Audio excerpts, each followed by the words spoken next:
go out and face. I would like to welcome everyone today to our webinar.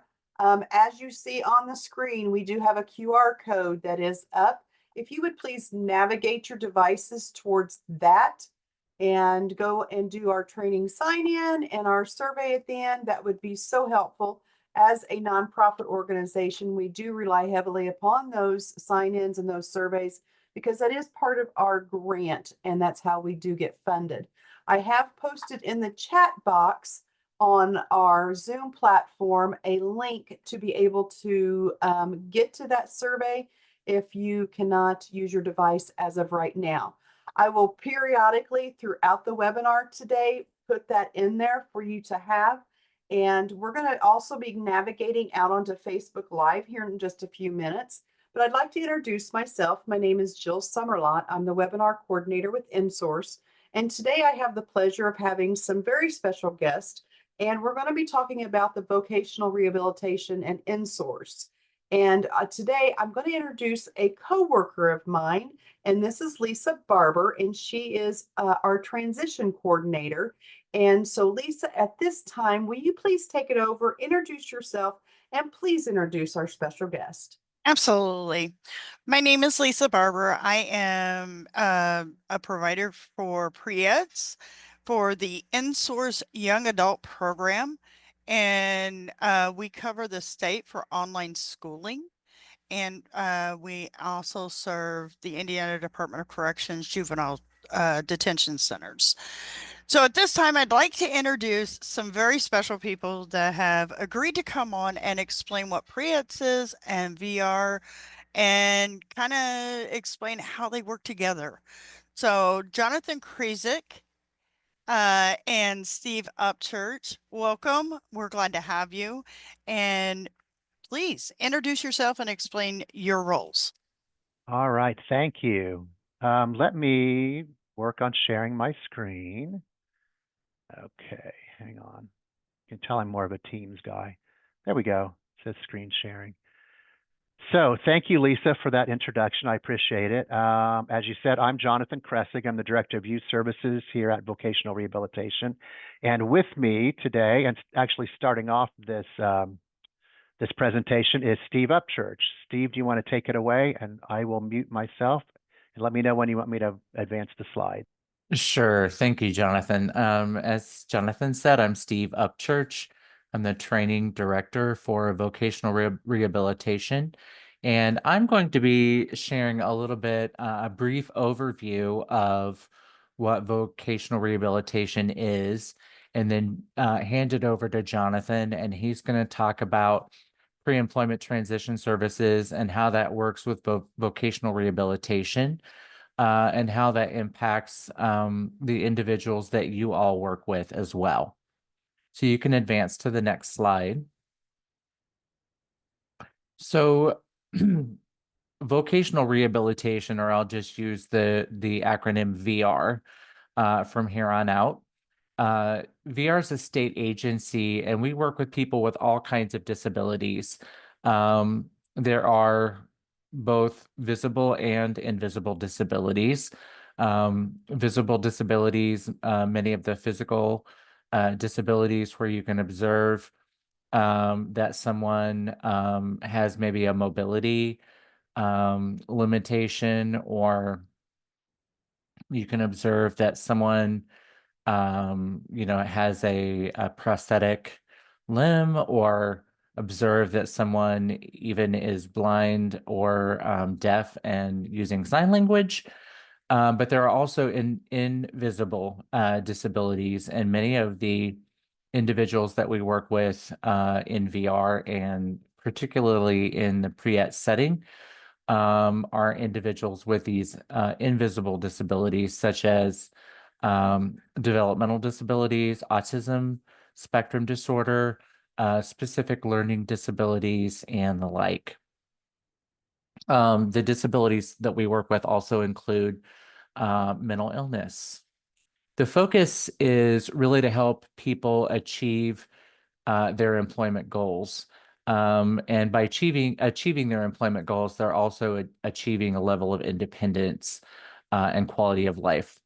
And those employment goals are based on the individual's strengths, interests, and priorities.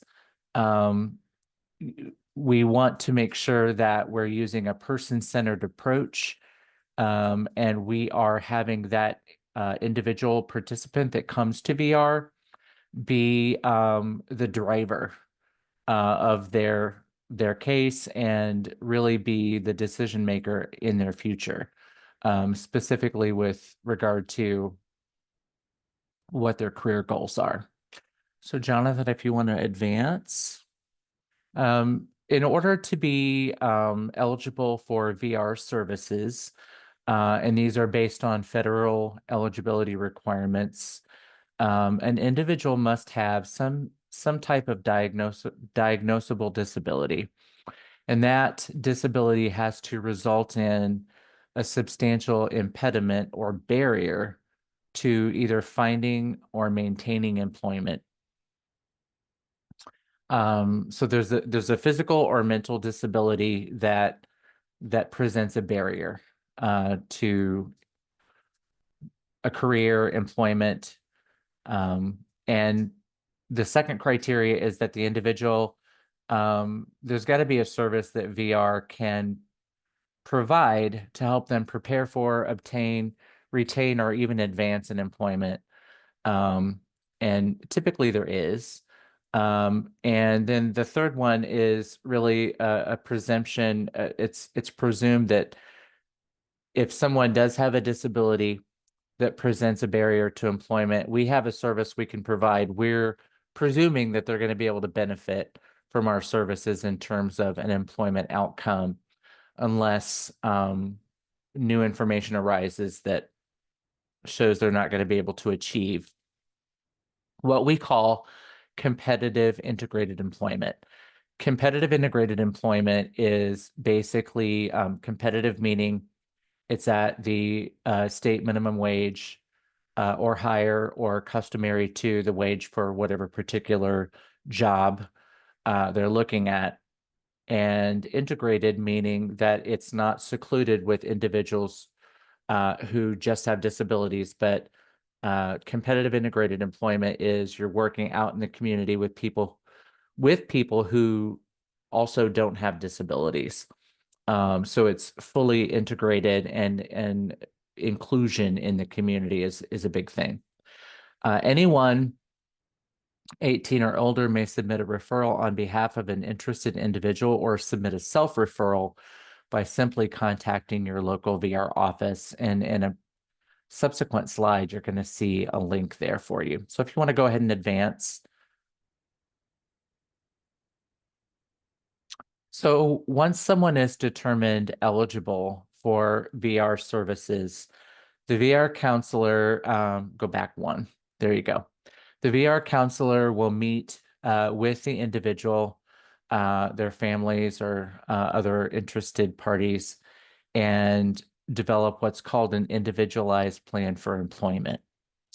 And what we're looking at on the VR plan, again, is the specific employment goal or career goals that the individual arrives at. And sometimes, especially with younger individuals working with pre-ETs, kids in secondary school, they may or may not have an idea of what they're wanting to do as far as a career. And so there might be some exploratory type of things that we do. And in VR, we use the term discovery, and it basically amounts to career exploration and really determining a good fit for an individual.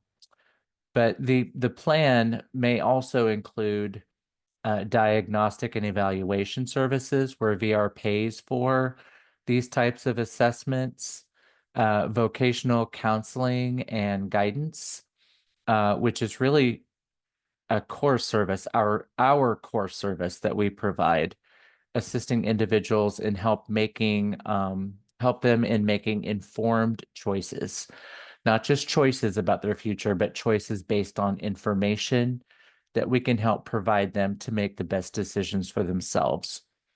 We can also do home and vehicle modifications if needed, assistive technology services, including the equipment and then training on how to use the equipment, the assistive technology, employment services, which is kind of our bread and butter, which really involves not only that discovery or exploration piece, but also resume preparation, interviewing skills, um, you know, helping, the individual apply for jobs, and then including job coaching, either offsite or onsite, as well as supported employment until that person achieves their maximum level of independence on the job. We also provide post-secondary training services as appropriate for a particular employment goal. Let's say someone's employment goal is to become a physical therapy assistant. Then we would consider if that is an appropriate goal for that individual. We would look at helping to assist with post-secondary training to help them achieve that goal. And it's all very unique based upon the individual and their situation, their needs, their interests, their strengths. And then there are many, many other services that we can provide. And basically, we look at everything in terms of vocational relevance. If a service is warranted in order to help a person achieve a specific employment outcome, we can justify that service and say, in order for this person to be able to achieve this outcome, they're going to need X, Y, Z. And we can typically provide those services. We do try to use comparable benefits as available as well. Next slide, please.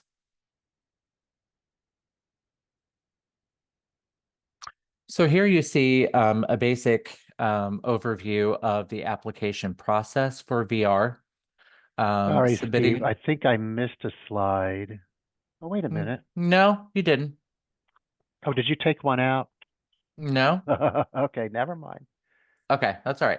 Sorry, let me mute myself. No worries.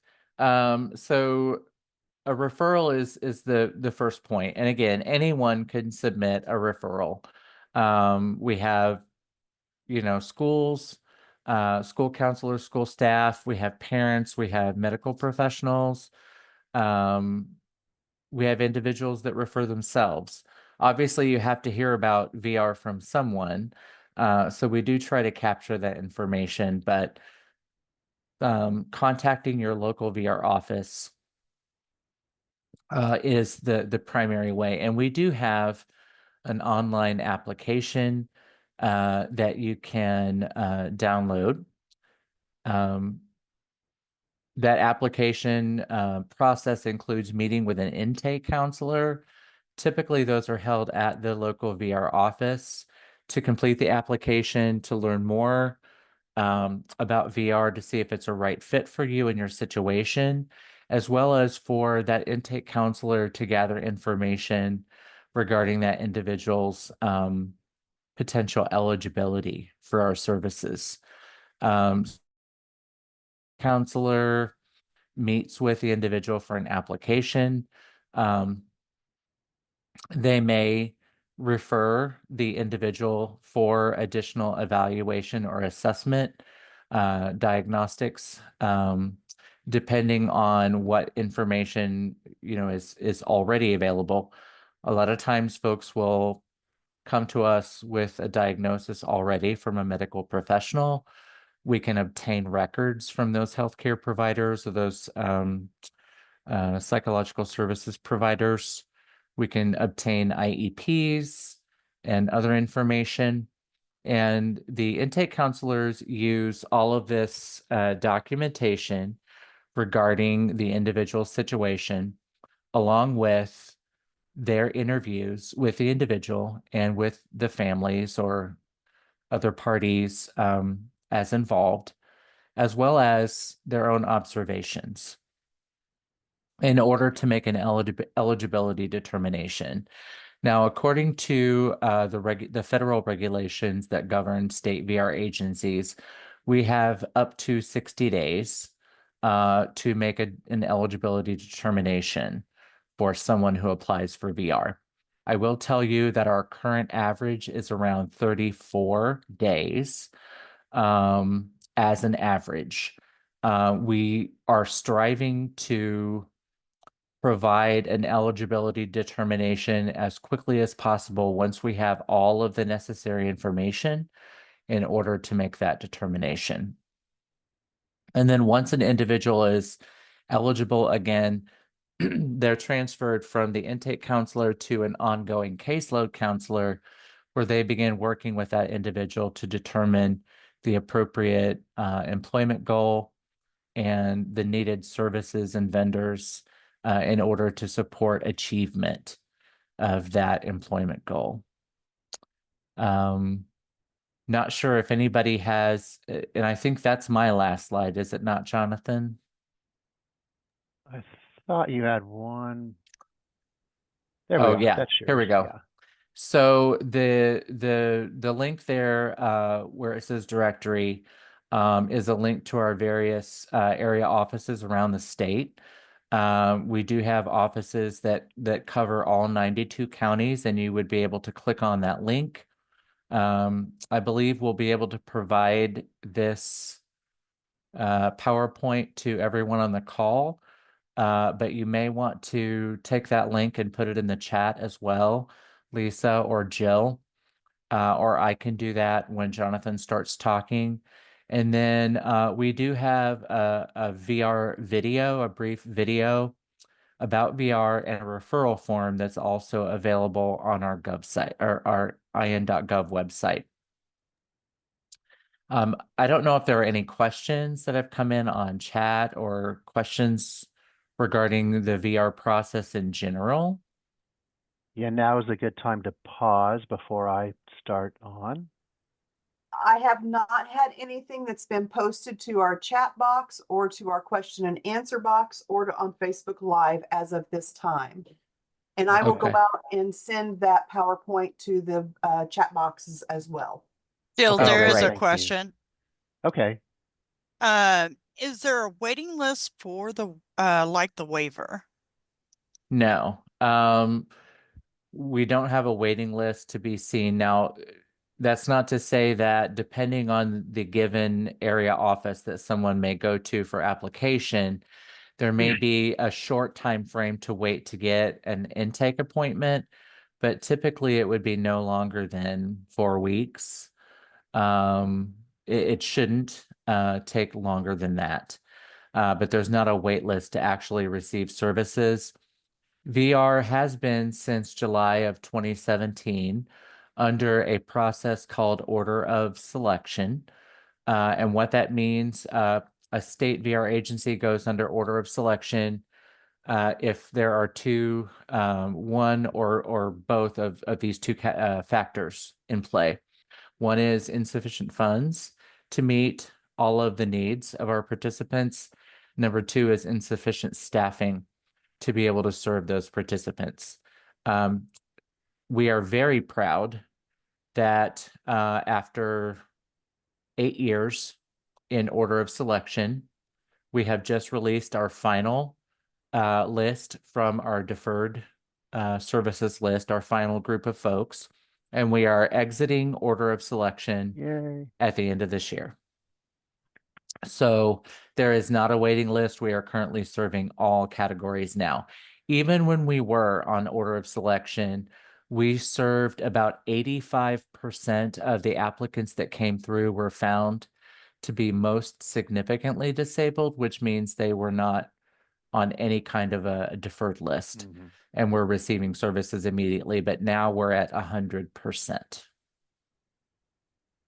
Great. Any other questions before we move on? Questions, comments?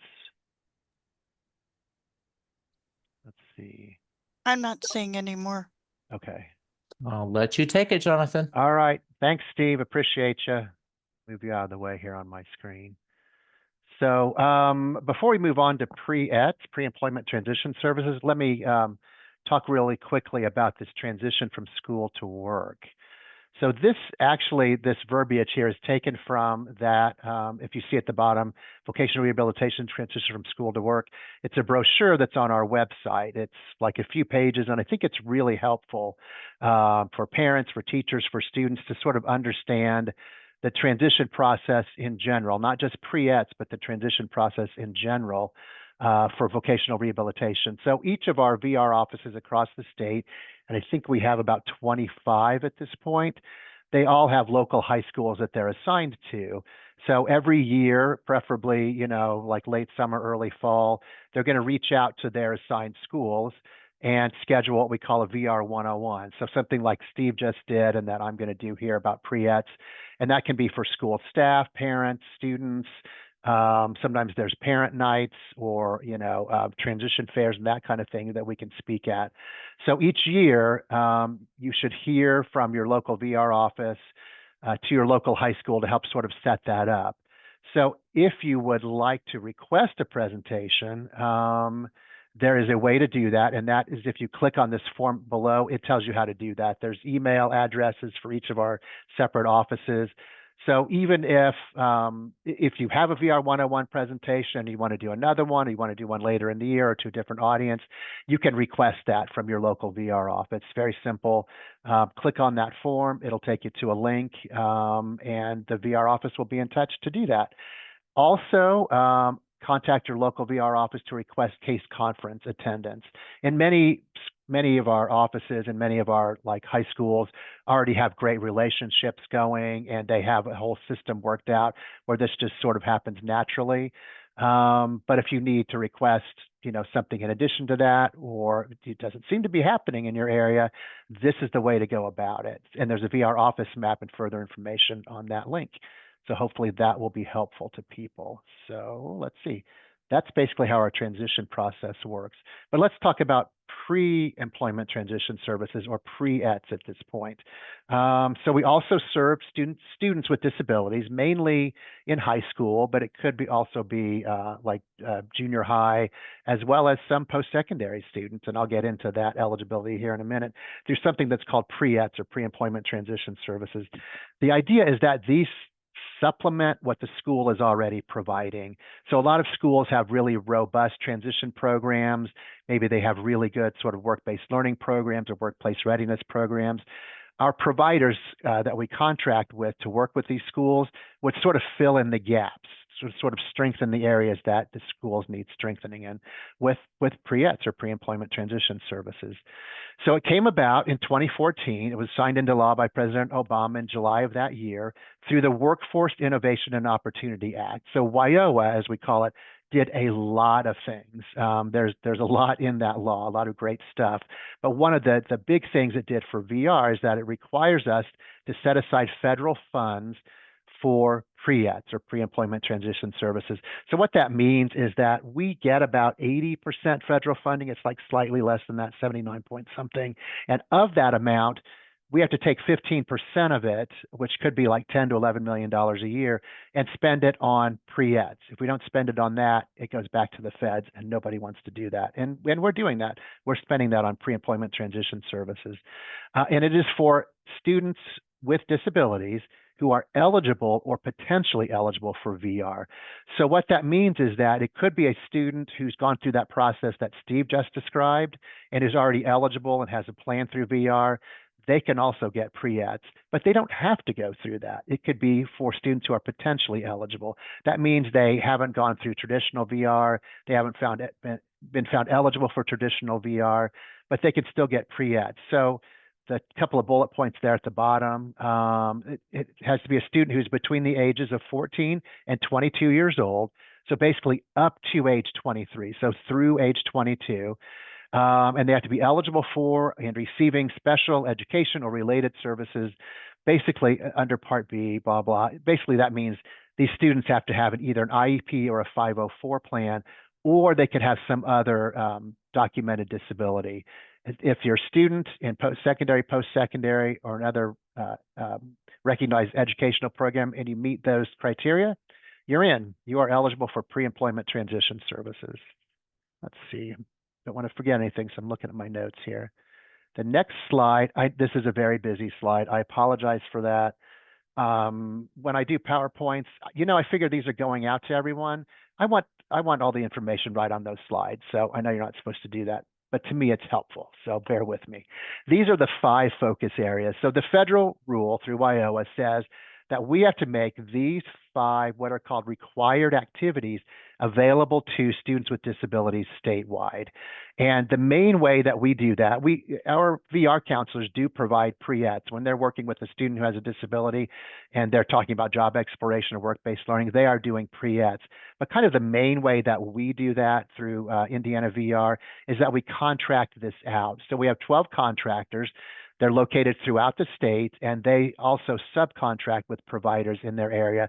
So we're covering all 92 counties, over like 400 schools. We have, I think, like 10,000 active students at this point throughout the state who are receiving pre-eds. And these are the 5 required activities with some examples in this very busy slide. So some of it's self-explanatory, like job exploration counseling could be helping students review interest surveys, review career websites, looking at career pathways, work-based learning experience, very important one. Studies show that the more work-based learning experiences that students have in high school, the more successful they are later. So we really try to emphasize this one. And it could be paid or unpaid work experiences in the community, volunteer work, job shadowing, internships, that kind of thing. Very important. The third one, counseling on opportunities for enrollment in post-secondary education. So we're not necessarily just looking at employment. Some students are going to go on to post-secondary, and that can look like a lot of different things. So it could be understanding career pathways, agriculture, manufacturing, that kind of thing. Counseling on post-secondary training opportunities, supporting as we transition from high school to post-secondary education, how to fill out the FAFSA, doing like college tours, that kind of thing. All of that fits under counseling for post-secondary. Workplace readiness, kind of what it sounds like. It's soft skills training, employability skills training. I sort of call it our catch-all category because it also includes social and interpersonal skills, independent living skills training, that kind of thing. So getting students ready for the world of work, basically, in a multitude of ways. And then last but certainly not least, very important also is instruction and self-advocacy. InSource, our host today, does a lot of this, and they're very good at it. And so instruction and self-advocacy could include instruction and self-awareness, disability disclosure, how to go about doing that, requesting accommodations, understanding rights and responsibilities, that kind of thing. So those are the 5 required activities, and those are available statewide through our 12 contractors and some of our subcontractors. So let me see if I can get this moving here. All right, next slide. So how do you get a student enrolled in pre-eds? So most of our providers take referrals from the school system. So as I said earlier, like in an earlier slide, it was that our providers work with the schools to see what's going well, where their strengths are, and they sort of try to fill in the gaps. So what happens is they identify which students that are going to work in pre-eds. That we will take all students who are interested in pre-eds, but there are maybe 72,000 students with IEPs or 504 plans in that age range strictly. We can't serve them all. So what we try to do, again, is sort of fill in those gaps, find out what's working well, and help the students or the schools work with those students who maybe aren't getting quite as robust of a program. So how that works is that they take referrals from the school system. If you're a parent or if you're a student yourself, or just another interested party, if you have a student you believe would benefit from pre-eds, talk to your school staff about a referral to the local provider. If you need assistance, you can contact that provider directly, or, and I'll talk about youth counselors on the next slide, contact the youth counselor in your area for other questions about pre-eds or pre-employment transition services. A slide like further on, I'll give you all the contact information. Basically, work with your school, talk to the local provider, and I'll tell you how to do that in a minute. You could call me too, or send me an email, and I'll help you with that process. But it's very simple getting enrolled in pre-eds. So VR youth counselors, we have 10 youth counselors across the state, and they're assigned to different counties. So everybody takes a different sort of catchment area. But they cover all 92 counties, these 10 VR youth counselors. I like to call them my boots on the ground because I'm their supervisor, and they're the ones who help me kind of manage things in the local area because I can't do it myself. So basically what they do is they work with those providers with plans for pre-ETS activities. They monitor the results. We have something called the pre-ETS portal where case notes go in, and so they kind of keep an eye on that. There are troubleshooters, problem solvers, and they're great. They're very helpful. They're a huge help to me. So they maintain connections with local schools transition teams. They can outreach with local businesses and other service providers. I remember I said that work-based learning is very important. Some providers are better at that than others. And so if they need some assistance in that area or any of those 5 required activity areas, the youth counselors are there to help with anything that they need help with. They can provide training and technical assistance. So they'll talk about how VR works, how pre-ETS works, how to work with students of differing abilities. There's a liaison for the local VR office and schools. So helping students move from like pre-ETS to the VR office, who all the players are, how to understand all that. They're the ones who assist with all of that. And they can initiate and facilitate plans for growth. So in their different areas, they're kind of keeping an eye on which schools have like really good programs, which schools maybe need a little help and a little strengthening, that kind of thing. But the VR youth counselors, there is some contact information on the next slide. So let me show you that. Jonathan, So, let me interrupt you. Sure, jump in. Any questions? Well, we do have a couple questions, but I want to address a few things. Okay. So that we can kind of get everybody back to where paying attention. I'm sorry. No, it's not you. It's some technical difficulties we're having. Oh dear. Okay. I have moved everyone to be able to unmute themselves. So if you do have a question, if you will please wait till Jonathan breaks, and if you will just ask your question at that point, that will be great. Or if you don't want to do that, you're more than welcome to put it onto our Facebook Live page, and we can ask the question through that. The Okay. Google Docs that I just put into our Zoom chat and onto our Facebook Live chat, I have went through each one of those, and they are they go to a Microsoft Word document. So I don't know if you're having trouble with that. If you are not able to get it to work, email me at the end of this presentation, and I will make sure that you get a copy of this presentation and the information that is also housed within that. And so at that point, I'll be able to send that to you as well. I do have a question about, is this information available in Spanish? Some of it is. And we are working on some documents and getting some documents translated. So those that aren't should be available soon. And there are links not only here, but further on in the presentation. I've got a ton of links throughout this that will show some stuff available in Spanish and some other languages even. Okay. So but not all of it is. It's going to be really important that if you cannot open that document, to make sure that you get a hold of me, and I will make sure you have my email address before we end today. And also, does a student with an ISP qualify? And that looks like to be the last one. So the student with an ISP, that's similar. Okay. Individual service plan. Yes. I mean, they have the ISP based on a disability. If that's correct, then yes, they would qualify. Am I thinking of that correctly? I'll let you know if they put a thumbs up. Okay, good.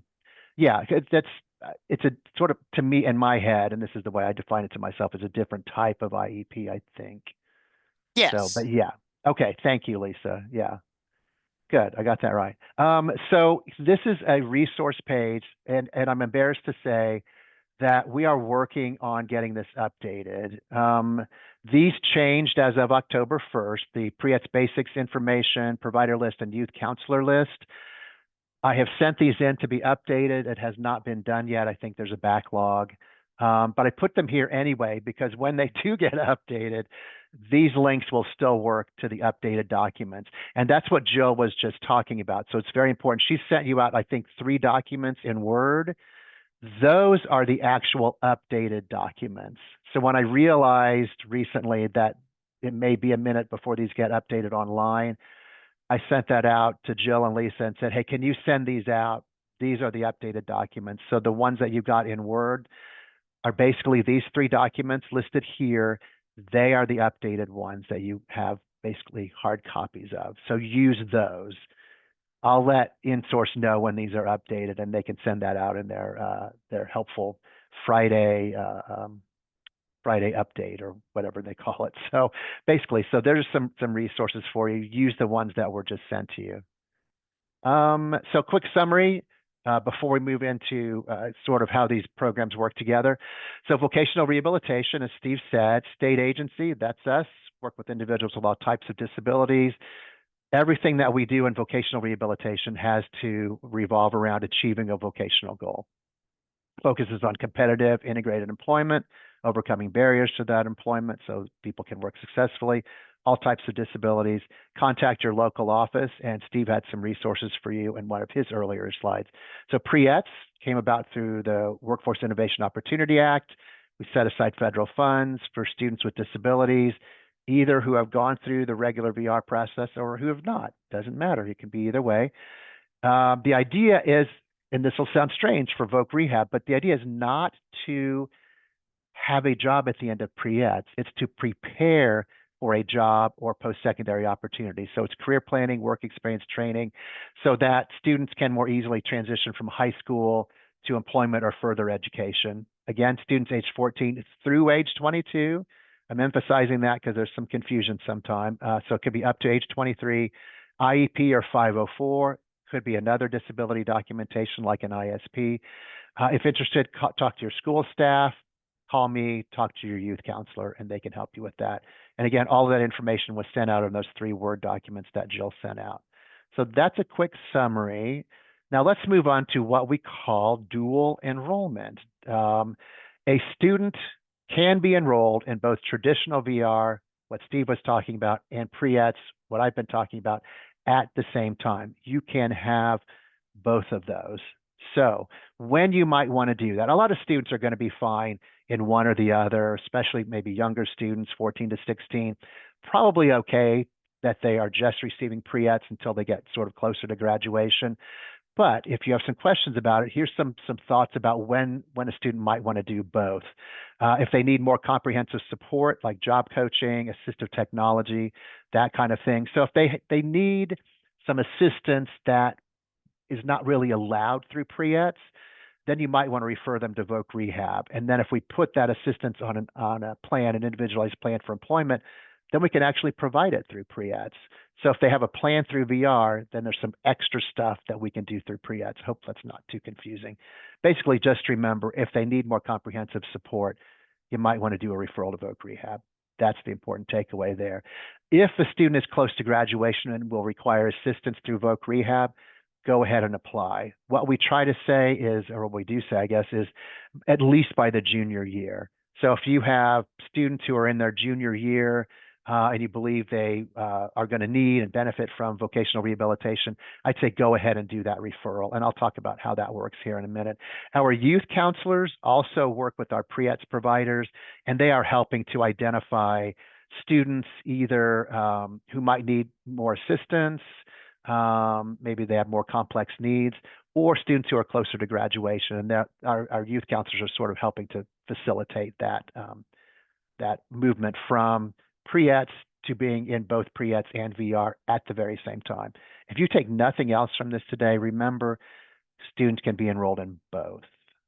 That's a biggie because there's been some confusion around that, I think, in the past. So sorry if I'm getting a little repetitive. So here's the benefits of dual enrollment, of being in both at the same time. It's a more holistic approach. So combining early preparation of pre-eds with comprehensive support of VR can help ensure a smoother transition. So pre-eds is more generalized overall, although we do obviously try to do some individualized services. And traditional VR is a little more comprehensive. Because remember, pre-eds is really just preparing students for work. VR, we want to have a job at the end of it with whatever it takes to get there. There's some enhanced opportunities that can be accessed through being in both pre-ETS and VR at the same time. So a wider range of services and supports that are available to help better prepare students for careers. And there's more continuous support. Students can receive ongoing assistance as they move from school-based services to adult services, whether that's work, whether that's post-secondary, and to help sort of reduce those gaps in support. That's why I was kind of emphasizing that at least by their junior year, definitely before they graduate, make sure you refer them to Voc Rehab. And getting enrolled in both programs at the same time can maximize opportunities for success. So that's some benefits of dual enrollment. I have a couple of quick dual enrollment success stories here that I'd like to share. Both true stories. So Emily was a high school student from Indianapolis. I'm not sure how long ago this was. She started out in pre-ETS and she explored her career interests, worked on some workplace readiness skills, did some job shadowing, work-based learning. Again, incredibly important to have those work-based learning experiences. And she realized that she was interested in graphic design. As she got a little closer to graduation, she stayed in pre-ETS, but she also got more traditional VR services. And through Voc Rehab, she was able to get some funding for training in graphic design, software, equipment, that kind of thing. And now she is a junior graphic designer at a local marketing firm. So she was in pre-ETS. She started receiving traditional VR services. She did both of those for a period of time at the same time, and now she's been successful. Second one is kind of a similar story. But Michael was a student in Fort Wayne. He used pre-ETS to help with self-advocacy and social skills, did some various workshops, internships. Before he graduated, again, very important, he enrolled in traditional VR services. So that's usually how it works as students get closer to the graduation by junior year, hopefully, at least before they leave school. Generally, that's how students are going to be enrolled in both, is that they enroll before they leave school. Anyway, he enrolled in traditional VR, provided him with some job coaching, placement assistance. He secured a position at a tech company. He excels in data entry and IT support. So the combination of both pre-ETS and VR helped him transition into a fulfilling career. So just some benefits of being in both of those at the same time. Just got a couple more slides and then we'll take some more questions. So contacting VR or pre-ETS, all of the links that I'm showing you now are up to date, I promise. They're accurate information. So VR, if you have questions, visit the in.gov website, or you can email Steve, our training director. For pre-ETS questions, you can contact me either at my email there or the one above my email. That's the pre-ETS mailbox. I oversee that too. So either one to contact me is fine. Or one of those Word docs shows counties by youth counselor. So if you want to get like directly to the person in your area who assists with that, you can go ahead and contact the youth counselor in your area too. And that's on one of those 3 Word documents that were sent out earlier. Let's see. Where am I here? Oh, there we go. These are some very cool videos that are on our website, 4 different ones. There's kind of an introduction to pre-ETS, information about working with both VR and pre-ETS at the same time, like we've talked about today. Some post-secondary information on one of those videos, and then some success stories. They're like maybe 3 or 4 minutes each, so not very long. Talking to people at our local, local VR offices, local providers, local pre-ETS providers. And it's just kind of cool to have a look at that. This, on the right side, that picture is a group of students at the South Bend Airport. They do that every year through their local provider, where they go to the airport, they look at planes, and look at all the different jobs that are available there. So just one example of kind of a cool work-based learning experience that students can engage in. Let's see. And finally, thank you very much. For more information, there's a QR code there with a cute little dinosaur in the middle of it. And that will take you to our website, and you can get further information from that. That's all I've got today. Let me go ahead and stop sharing, and I can just say. We do have some questions. All right, great. So if you want to unmute yourself, you're more than welcome to, but please, if you hear somebody else speaking, allow them to go first, or if you would just like to put it on Facebook Live, we could do that. I'm going to read some questions that we have for you, Jonathan and Steve. So Okay. if you are ready, we have, if a student has already graduated and didn't apply for Voc Rehab, are they still able to receive services? Is there an age gap for eligibility? Age cap, I'm sorry, Age for cap. eligibility. There is not, and if they need VR services, it's never too late. So even if they've graduated, if somehow this transition didn't work out quite the way we wanted, absolutely call your local VR office. There's plenty of links on here that will help you do that, and do the referral. Absolutely, and no age limit. Steve, jump in if I missed something or you want to add your 2 cents. And the next question is, if an individual received services, obtained employment, and then ended Voc Rehab services, are they able to receive services again, maybe if they lost their employment? Yes.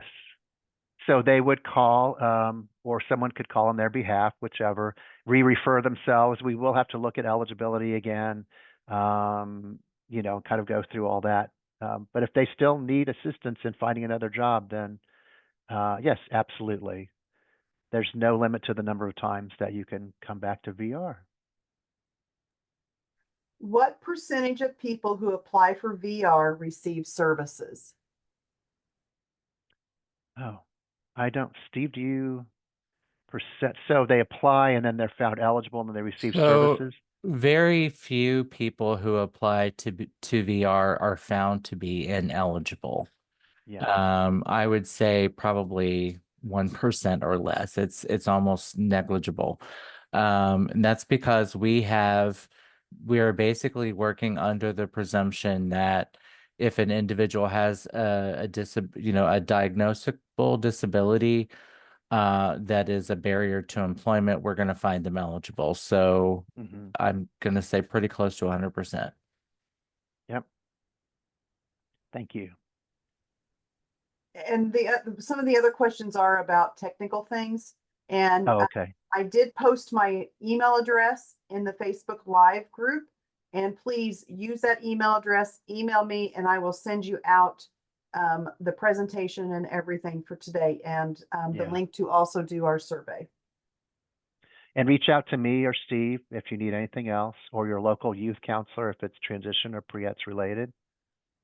Thank you for sending that out, Jill. I fully expected those documents to be updated before we did this, and they're not yet. Apparently there's some staffing issues, so yeah. Not a problem. I do want to, while we're waiting to see if anybody else has any more comments, we will have Jonathan and Steve back again in April. And so please look for that to be on our website as we get closer to April of 2025. Can't believe we're saying that, but there we go. So please know that that will be there. Also, give us a couple days, and this video also will be going out onto our YouTube channel. Great. I did record it. So, and if you have suggestions for improvement, we're open to that. Let us know. If a student dropped out of school, are there services to help them obtain a GED and find work? Steve, you jumping in on that one? You're muted. Sorry. Yeah, we can provide, first of all, we can refer to adult basic education through the Department of Workforce Development. But if there is a need for example, tutoring or other assistance in order to help them with that GED, those are services that we could consider VR providing as well. Okay. And they would still obviously need to be found eligible and kind of go through that whole process too. So, yeah. Okay. Does anybody have any more questions before we sign off? Please, this is an excellent time. And this does not happen very often. So we have two experts here, and let's pick their brain as much as possible. We are always happy to help, and we are always available. Steve and I respond pretty quickly to stuff. So I just told someone today I'm a little OCD about unread email in my email account. So me too. Yeah.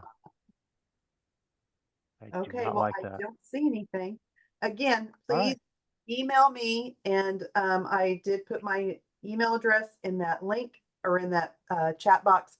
And so you have it. So as soon as I get the emails, I will start sending that information out. Steve, Jonathan, Lisa, thank you so much for bringing this information here to us today. I really appreciate it. I learned a lot. I'm Good. sure our audience did too. It's something that you don't think about until you need it or you're into the thick of it. So thank you so Yeah. much for bringing it Sure here. thing. I Thank look you. forward to seeing you in April. If I don't see you before then, please have a safe winter. And at this time, if there's no more questions, I'm going to let Steve and Jonathan go. Thanks, everyone. Thanks, Appreciate your everyone. time. Thanks, InSource. Keep up the good work. Thank you. Thank All you. right. Have a great Bye. week. You Bye-bye. too. Bye.